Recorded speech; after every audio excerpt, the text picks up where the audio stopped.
They've been a staple of almost every science fiction adventure show since the early 1940s. Our spaceships would use them to fight against alien invasions. Our heroes would use them to kill giant monsters in one-to-one combat. Lasers. A technology that was only supposed to exist in our science fiction future is now only a few years away from becoming a part of our non-fiction reality, thanks in large part to the United States military. But are these lasers all they're cracked up to be? And will they be used for good, or represent the next great arms race?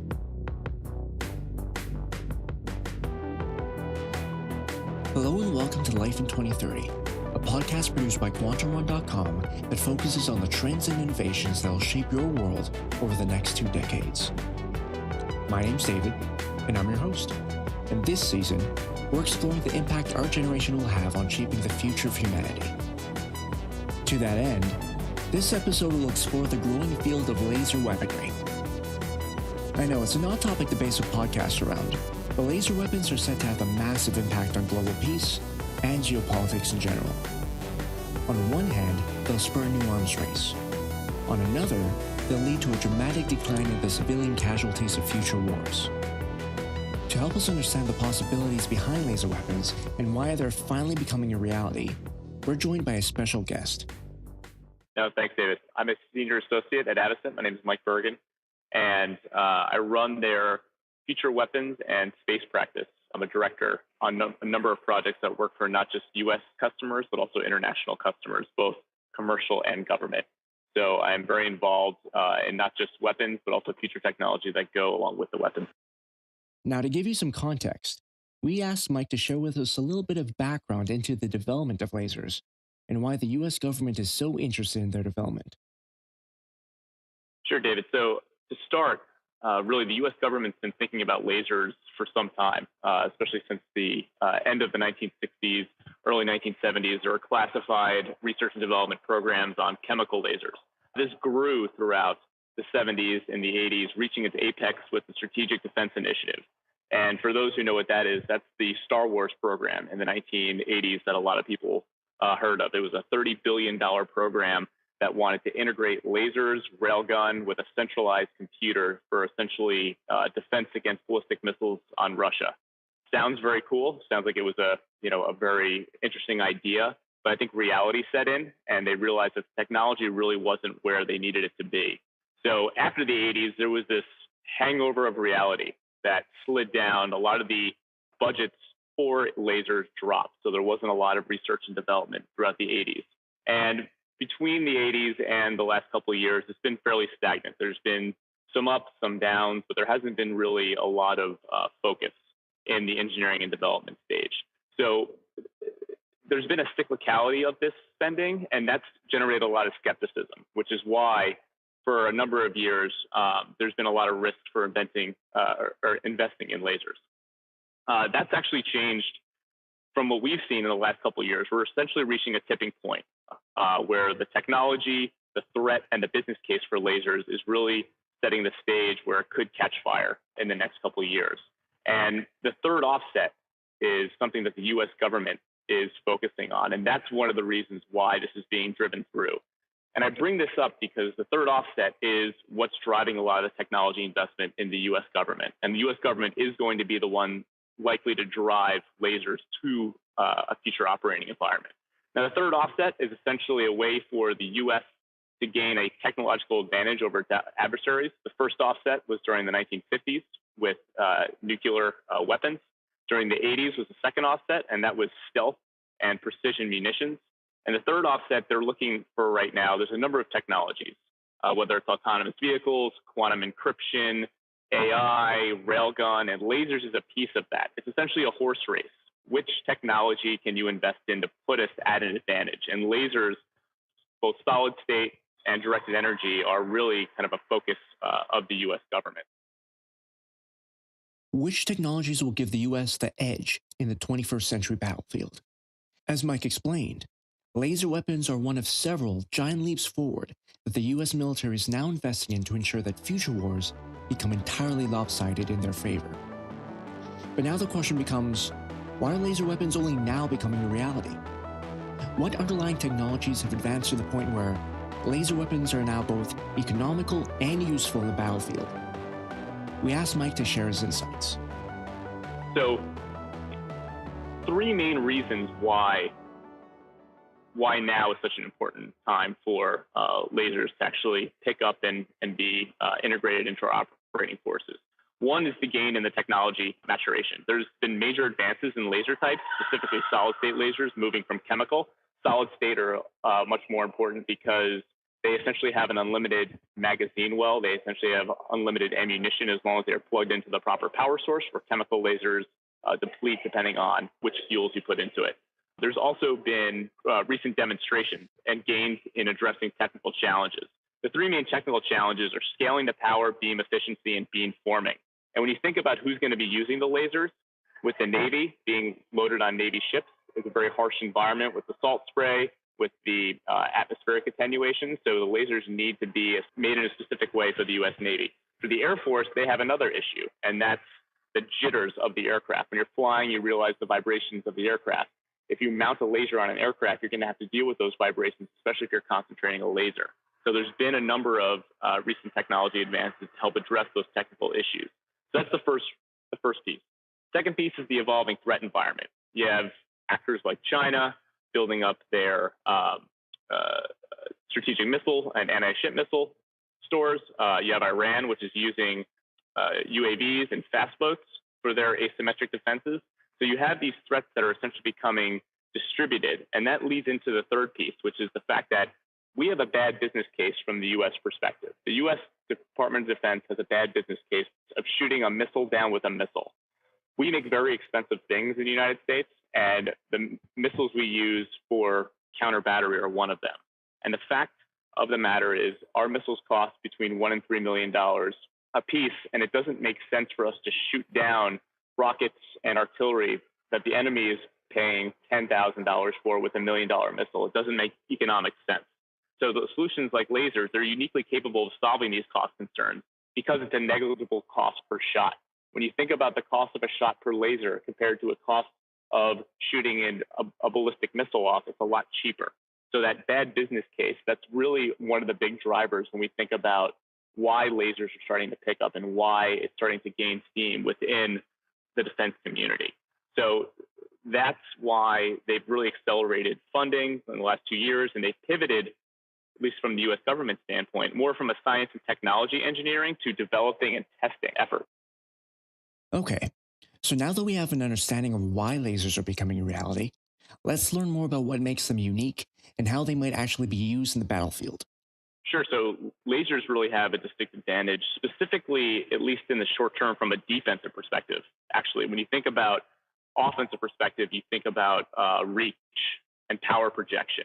And that's an apt name because it's power and beam concentration that are critical factors to making the laser offensive. When you think about an offensive weapon, you want it to actually go usually beyond, whatever you're trying to protect, whatever assets you're trying to protect. So in the short term, from a defensive perspective, there's a lot of capabilities around counter rocket, artillery, and mortar attacks. So thinking about what the Iron Dome has right now, you could think about kind of a laser dome, what you would have a protection from incoming rockets, incoming mortars, incoming artillery with lasers. And something like this has actually been demonstrated. Lockheed Martin demonstrated shooting down 8 small caliber rockets with a 10 kilowatt laser. And they're looking to up that power level because the power level essentially equates to what you can shoot down. When you think about the power of the laser, it's about beam concentration and it's about how much power you're putting into it. So the more watts that you put into the laser itself, the more you can shoot down and the more range you have. So when you think about the short term, it's more of that incoming fire.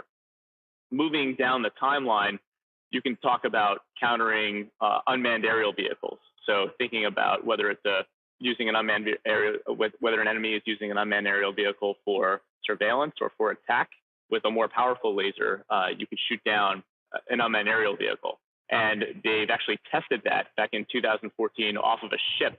So the fact that it's now being tested, people are seeing that this technology actually works. It's moving from the laboratory into the operational battlefield. And this is something that's important because it's going to essentially convince people that, yes, it's something worth investing in, and it's something that the military needs from a technology standpoint.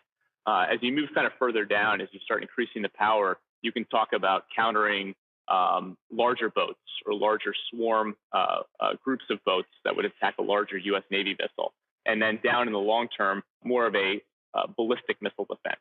So not just the smaller artillery and mortars that I was talking about at the beginning. I'm talking more of the anti-ship missiles and the cruise missiles and the ballistic missiles. Those would take a lot more power in terms of the lasers themselves. And when you think about the power ratios, I mentioned before 10 kilowatts or tens of kilowatts to shoot down a small UAV at close range.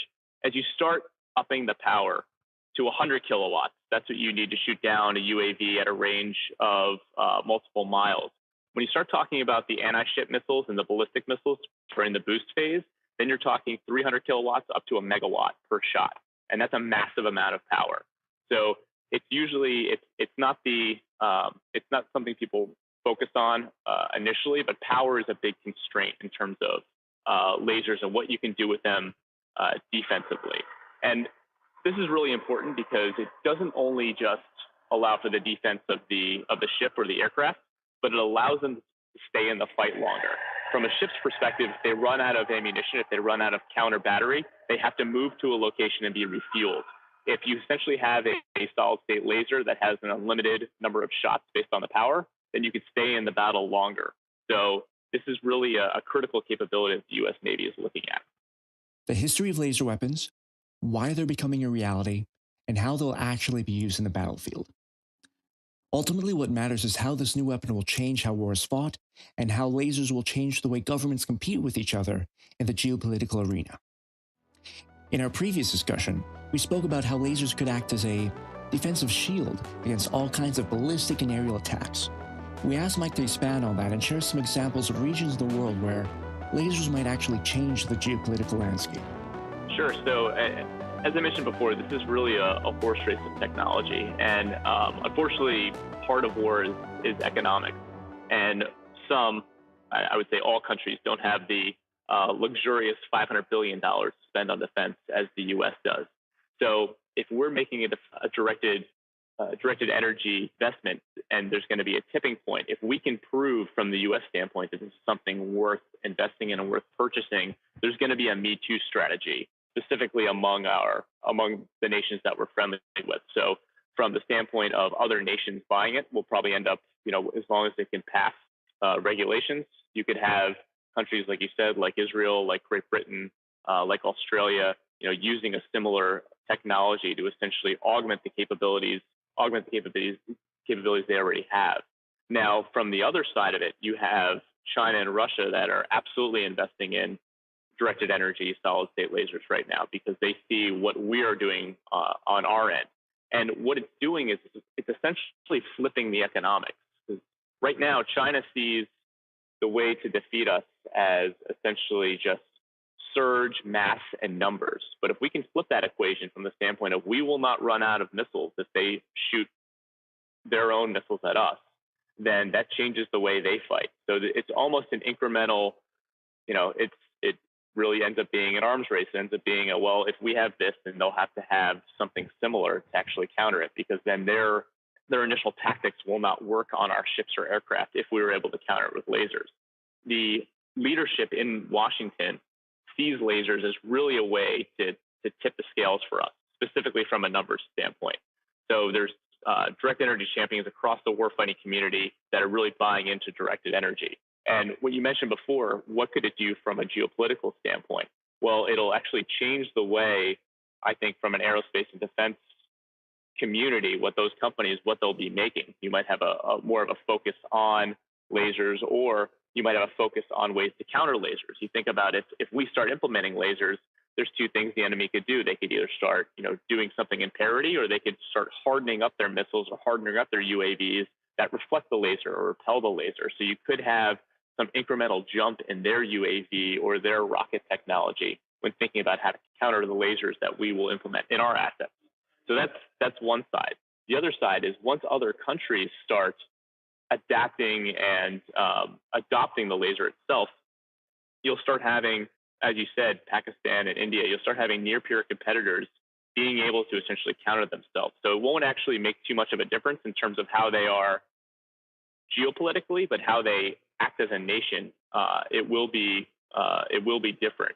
And I will say I'm fairly skeptical in terms of technology. And the last couple of years, a lot of people have been talking about lasers and how they'll be adopted. But I really believe we're at a tipping point now where you have the right amount of investment, you have the right amount of buy-in from the right customers, both within the U.S.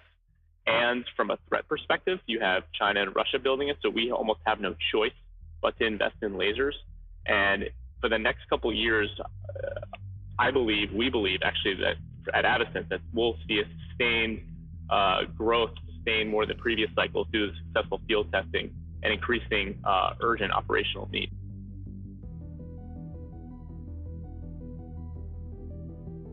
Reflecting on everything Mike shared with us, the advantages of laser weapons become obvious, especially when they mature over the next 5 to 10 years. They don't need highly explosive gunpowder or pressurized gas to destroy enemy targets, just a steady supply of electricity. This makes lasers safer to operate and more reliable than conventional weapons. Laser weapons also cost less to build, less to install, and less to fire, compared with conventional missiles that can cost millions of dollars a pop.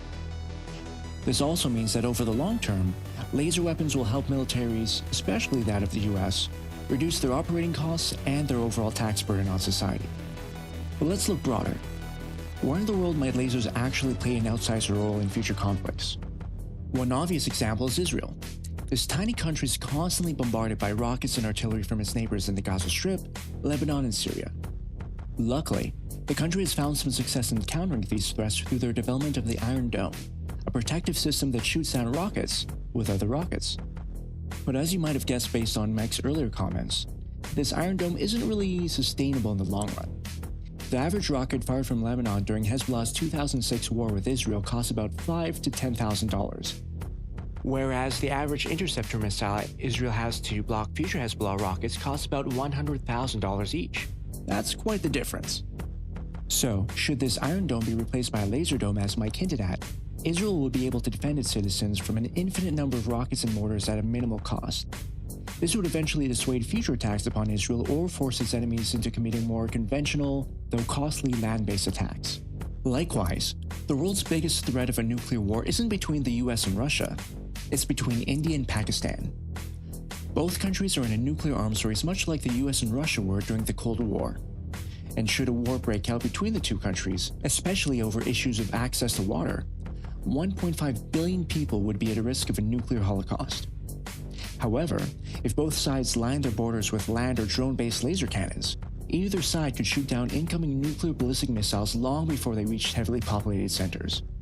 And in doing so, lasers could work to reduce the nuclear tensions on both sides. The exact same thing could be applied to the Korean Peninsula as well. Think about it. Should South Korea gain access to this laser tech, then it would no longer need to be afraid of nuclear threats from crazy dictators. These are just a few of the examples of how lasers will change the status quo of the battlefield. It's an arms race, and it's one that hopefully will prevent more wars and death than it will create.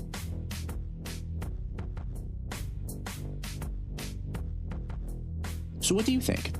Will the advance of laser weapons give the US a critical advantage on the battlefield? Will it help reduce the risk of nuclear war? Do you think it'll save more lives than it harms? Send us your thoughts at feedback@quantumrun.com. We'll publish the most thoughtful feedback on our website. As for the music you heard throughout this podcast, it was composed by Karl Gutowski, and a special thanks goes out to Mike Bergen, futurist and senior associate at Avascent, for sharing his great insights into this game-changing military technology. Finally, want to support the show? Then be sure to subscribe, like, heart, share, review, and recommend this podcast to your friends. The more support we get from fans like you, the more often we can publish new episodes. It really does help. That's it for now, but be sure to join us for another episode of Life in 2030.